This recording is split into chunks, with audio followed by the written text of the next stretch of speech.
O Senhor esteja convosco. Ele está no meio de nós. Proclamação do Evangelho de Jesus Cristo, segundo João. Glória a vós, Senhor.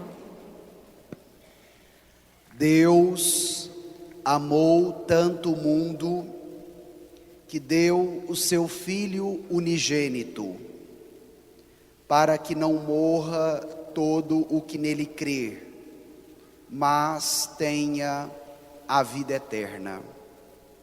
De fato, Deus não enviou o seu Filho ao mundo para condenar o mundo, mas para que o mundo seja salvo por ele.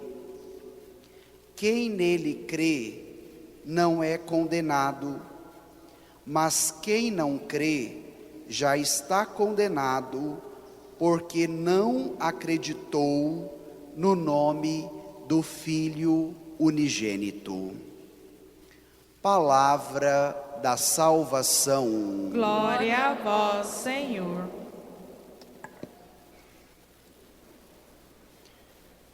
Peçamos neste momento a luz do Espírito Santo a nos iluminar, para que esta palavra, agora refletida, caia no nosso coração e produza em nós frutos de salvação.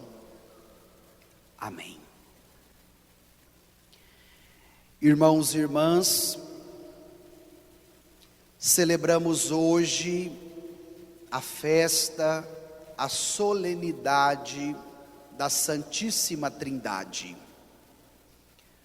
O tempo pascal, ele é coroado por 4 grandes festas. A primeira delas, a Ascensão do Senhor, celebrávamos no domingo retrasado. A segunda, solenidade de Pentecostes, a vinda do Espírito Santo, celebrávamos no domingo passado. Hoje, a solenidade da Santíssima Trindade, e quinta-feira próxima, a solenidade de Corpus Christi. O itinerário litúrgico que a Igreja nos possibilita viver.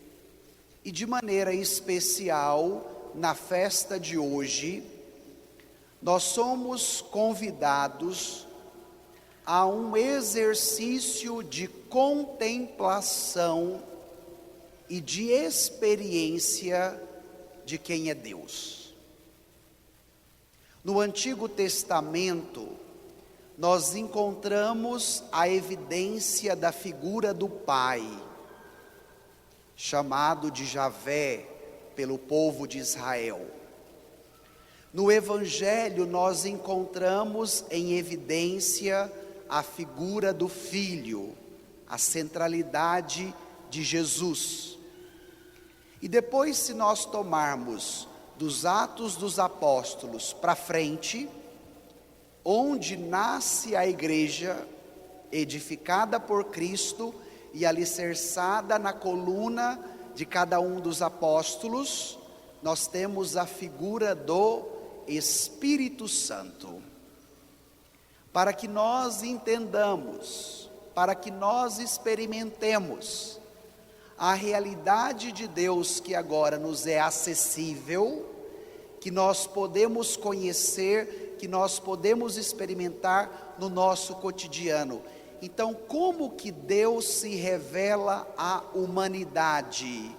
Um Deus uno, mas um Deus trino, ou seja, 3 pessoas, Pai, Filho e Espírito Santo, que unidos de tal modo formam um único Deus.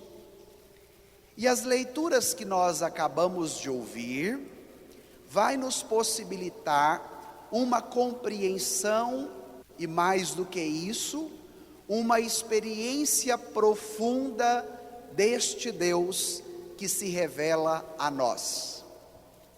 Em Jesus, nós temos o ápice da revelação de quem é Deus. Por quê? Porque Ele se manifesta e, se manifestando, nos traz a graça do conhecimento de Deus, que se dá de maneira trinitária, Pai, Filho e Espírito Santo. Então nós vamos partir do Evangelho. O Evangelho de hoje ele é bem curto, porém tem uma densidade teológica muito grande, muito tensa, muito intensa. E aí nós vamos agora mergulhar na força desta palavra. Se você está com o seu folheto em mãos, eu te convido a retomar o Evangelho de hoje. Tomemos o versículo 16. João, capítulo 3, versículo 16. Vamos ler juntos? Deus amou tanto o mundo que deu o seu Filho unigênito, para que não morra todo aquele que nele crê, mas tenha a vida eterna. Paremos aqui.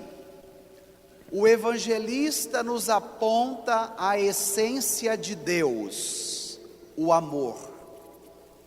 Deus amou tanto o mundo.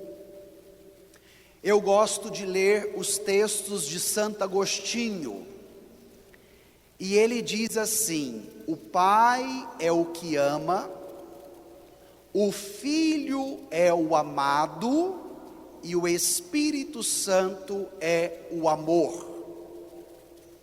Logo, a Santíssima Trindade tem como essência o que, minha gente? O amor.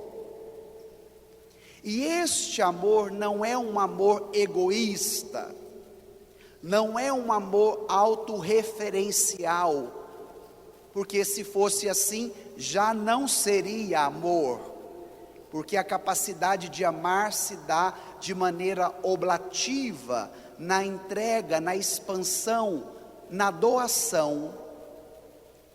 E é nesta dinâmica do amor que une o Pai, o Filho e o Espírito Santo, que nós fomos criados.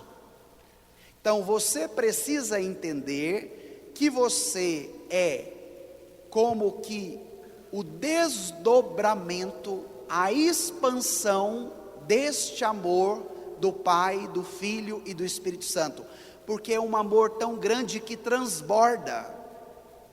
E é neste transbordamento do amor que a humanidade é criada.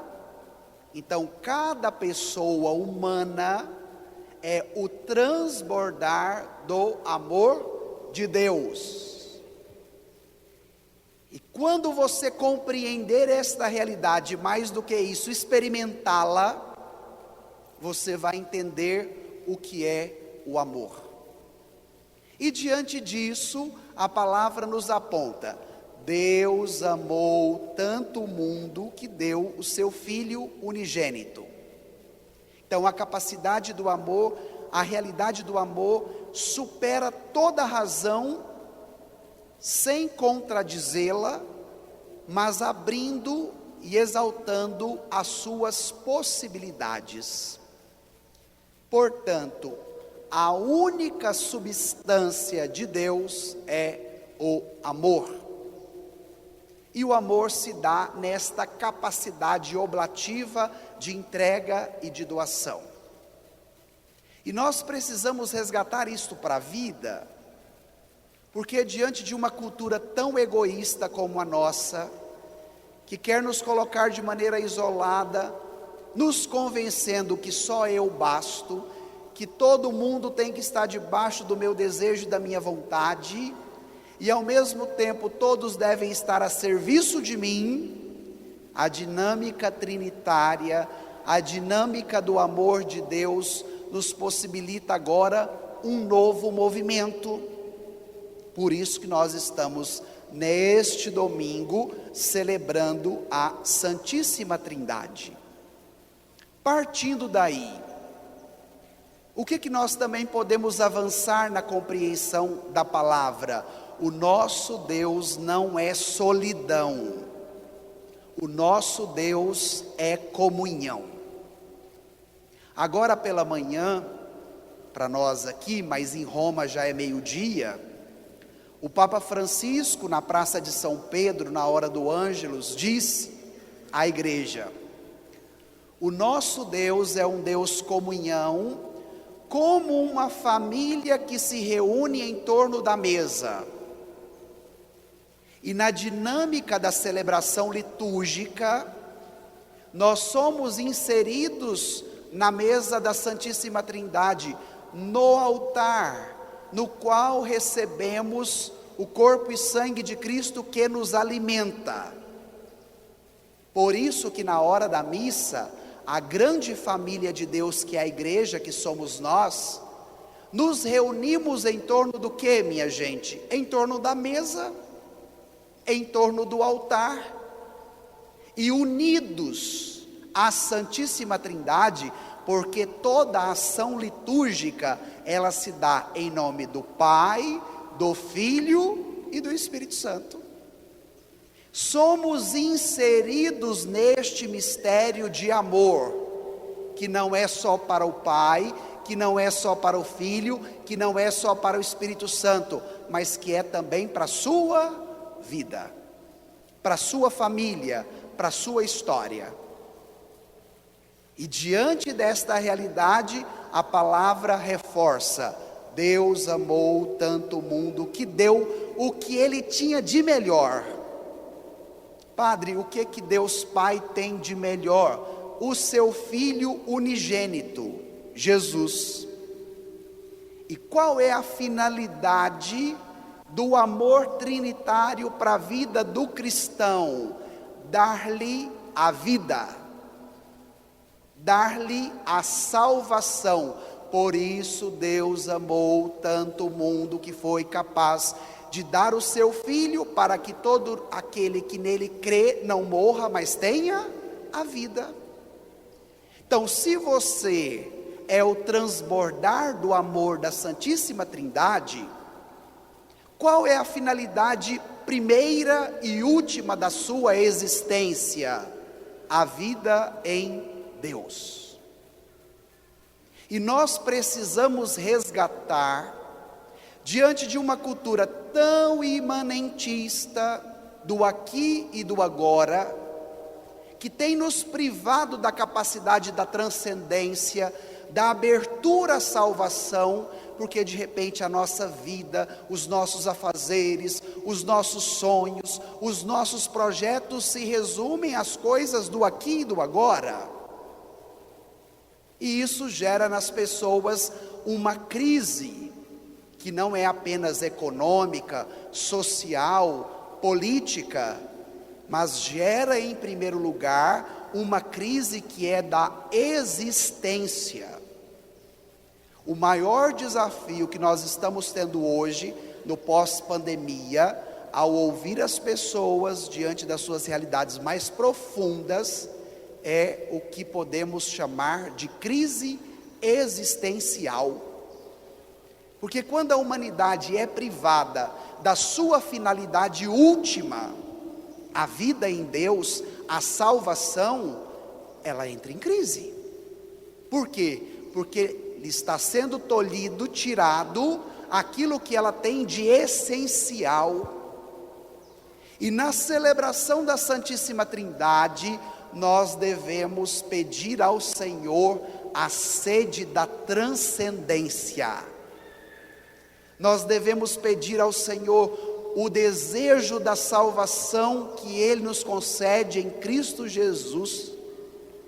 Devemos fazer uma experiência íntima e profunda do amor do Pai, do Filho e do Espírito Santo na nossa vida, para que nós tenhamos vida e vida em abundância, para que nós tenhamos a vida eterna que o Senhor já nos proporciona experimentar aqui, e depois, claro, depois da nossa morte, a vida eterna em plenitude. Vamos ao texto novamente, porque agora Jesus vai nos oferecer um conteúdo maravilhoso. Voltemos ao texto, versículo 17. Vamos ler juntos?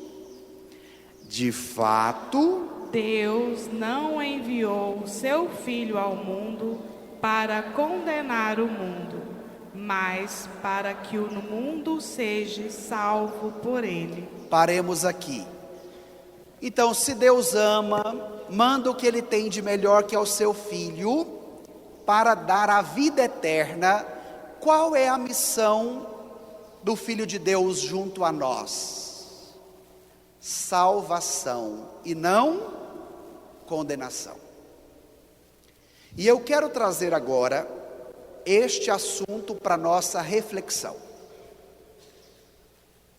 Muitas vezes, dentro da própria estrutura religiosa, se cria mecanismos de coação, no sentido de que, coagindo as pessoas, elas possam ter a capacidade de aderir ao conteúdo religioso. Preste atenção no que o padre vai te dizer agora. E isso muitas vezes é instrumentalizado pela própria religião e pelos seus líderes religiosos, te dizendo assim: se você não for para a minha igreja, e se você não aceitar Jesus, você vai para o inferno. Cuidado com o demônio e com o capeta. E as pessoas são coagidas, porque elas ficam com medo da condenação.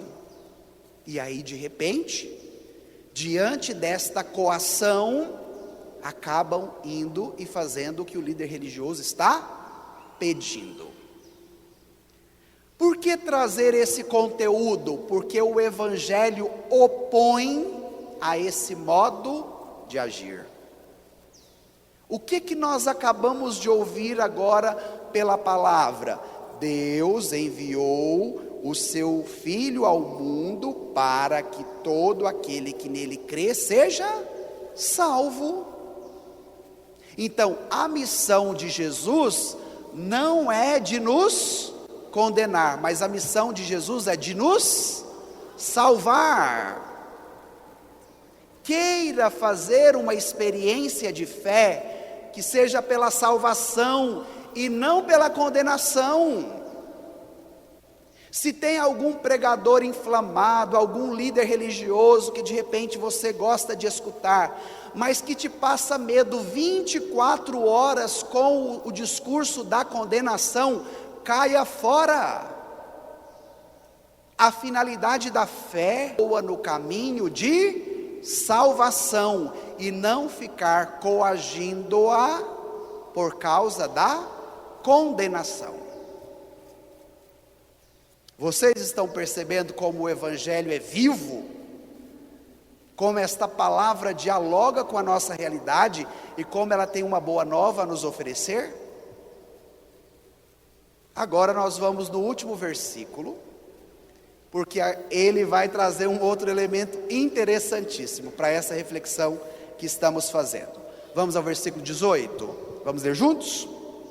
Quem nele crê não é condenado, mas quem não crê já está condenado, porque não acreditou no nome do Filho unigênito.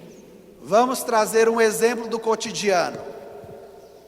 Às vezes a gente ouve o seguinte: Padre do céu, o fulano é tão ruim, igual carne de pescoço, e olha, pelo que ele está fazendo, Deus vai mandar ele direitinho para o inferno. Às vezes você já até ouviu esse tipo de fala. E aí quando as pessoas me provocam com essa fala, que de repente se tornou um dito popular, eu gosto de respondê-las dizendo o seguinte: Deus não manda ninguém para o inferno, porque o desejo dele é que todos se salvem. Por isso Deus amou tanto o mundo que deu o seu Filho, para que todo aquele que nele crê, mesmo que morra, viva. Uai, padre, então, se o desejo de Deus é a salvação de todos, e ele não quer a condenação de ninguém, quem nos condena? Salvo. Mas aquele que não crê já está condenado. Então, o critério da salvação é para todos. Olha que boa notícia, você é destinatário da salvação de Deus em Cristo Jesus pela ação do Espírito Santo. Agora a condenação está nas mãos de quem? Na sua.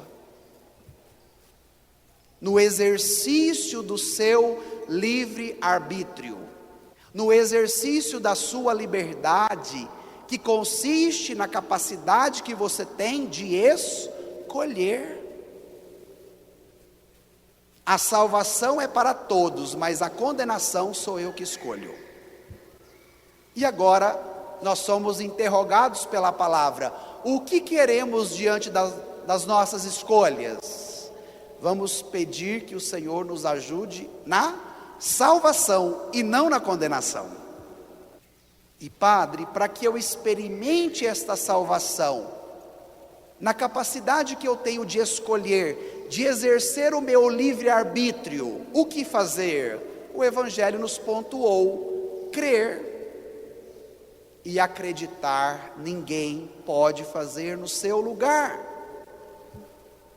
Eu sempre digo, é como se eu comesse um prato de comida e você ficasse com a barriga cheia.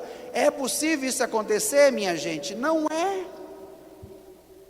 Então, de repente, a mãe que reza muito pelo filho, que reza muito pelo marido, ou vice-versa, o que é na minha dimensão pessoal, eu não posso fazer no lugar do outro, e o outro não pode fazer no meu lugar. Por isso que a salvação é destinada a todos, mas ela se dá de maneira individual. A sua parte é sua, a capacidade de aderir e de acreditar, somente você pode fazer. Os demais que estão à sua volta, eles podem te ajudar. Eu gosto de ler também os textos de Bento XVI, por isso que eu cito muito ele aqui nas pregações que fazemos. Bento XVI diz que no nosso contexto moderno, o grande desafio que nós temos hoje é o que diz respeito à crise de fé.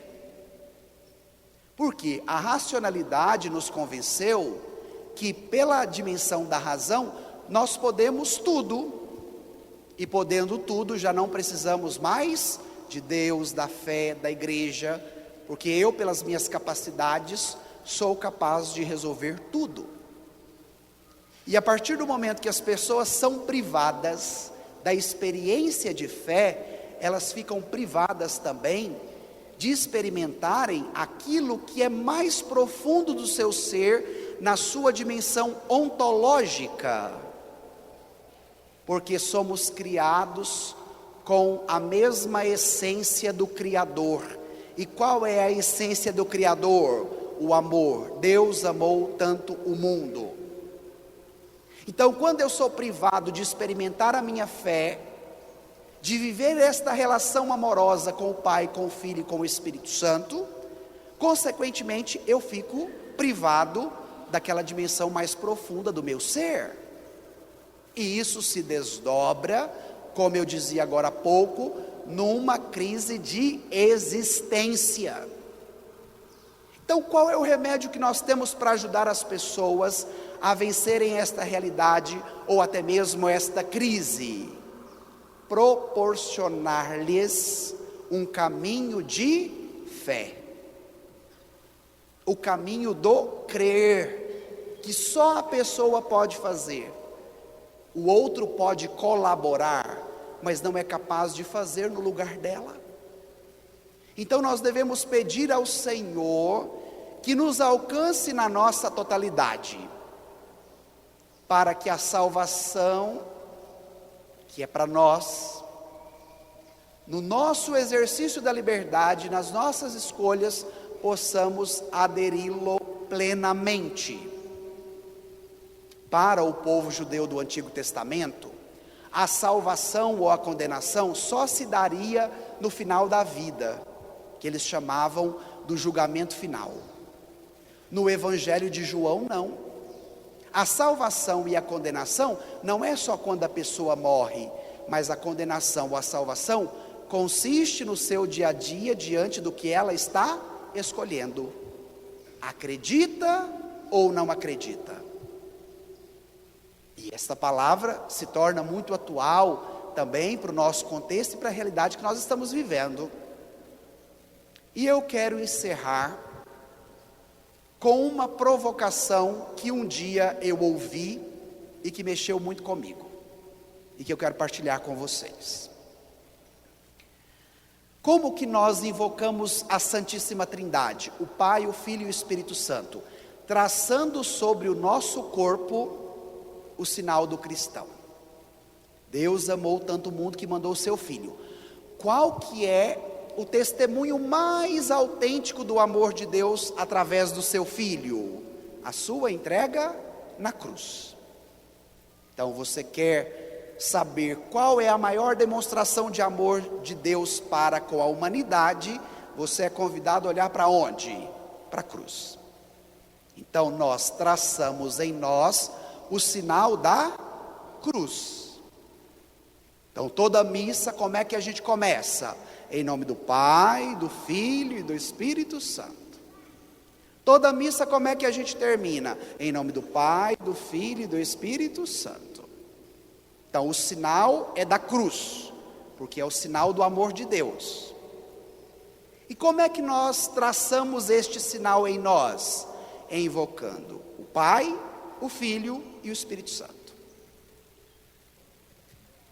Quando você invoca o Divino Pai Eterno, qual é a parte do corpo que você toca?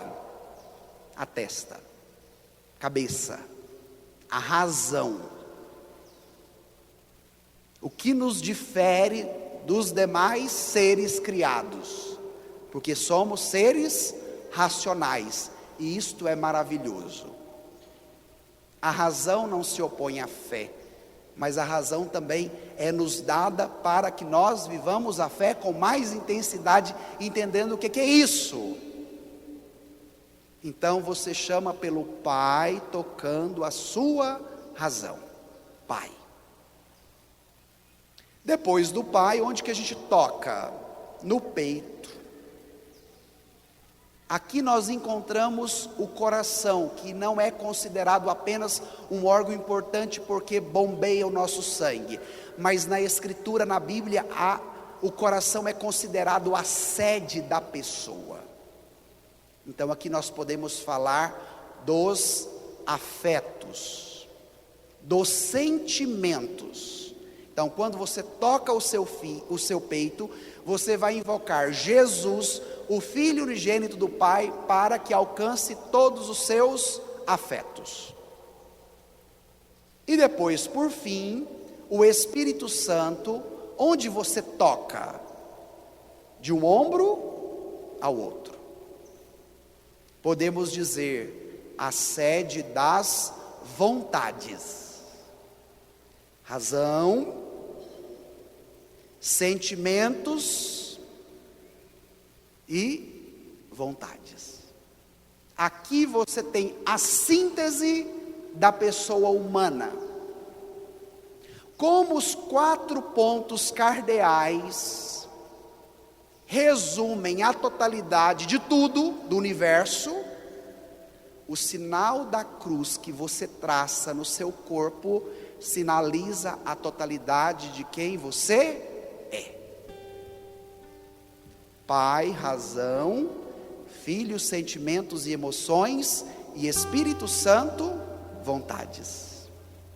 Uma síntese da sua totalidade, que é convidada a mergulhar no mistério de amor do Pai, do Filho e do Espírito Santo.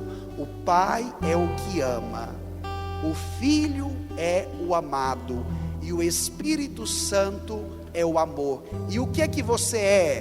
O transbordar deste amor.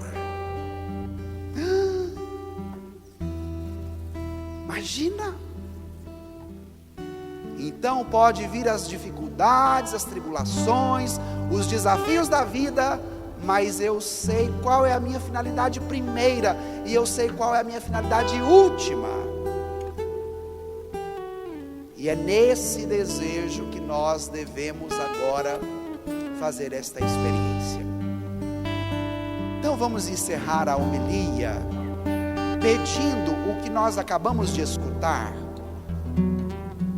Então agora você pode deixar o seu folheto de lado, e nós vamos fazer este exercício de permitir com cabeça. E agora eu quero te pedir: dai-me a graça do teu amor. Toque agora o seu peito, onde está também o seu coração, sede dos seus sentimentos, dos seus afetos, e peça a Jesus agora, o Filho amado do Pai, o Filho unigênito, que possa ordenar todos os seus sentimentos, que possa canalizá-los para a finalidade última na qual você foi criado, a salvação de Deus. Diga ao Filho amado: encha o meu coração com o teu amor. Eu quero experimentá-lo tal como hoje a palavra me ofereceu. E agora você vai como que te abraçar, tocando os seus dois ombros, recebendo esse abraço da Santíssima Trindade que hoje te alcança, tocando os seus ombros e pedindo ao Espírito Santo para alcançar as suas vontades. Apresente também a Ele. Se de repente tem alguma vontade desordenada que tem te comandado e que tem te impedido de viver a fé, vai dizendo: Espírito Santo de Deus, que é o amor, tocai todas as minhas vontades, abraçai-me na totalidade de quem eu sou, porque hoje eu quero viver esta experiência de amor com o Pai, com o Filho e com o Espírito Santo. Amém.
Criatura vinda da mente perfeita de Deus.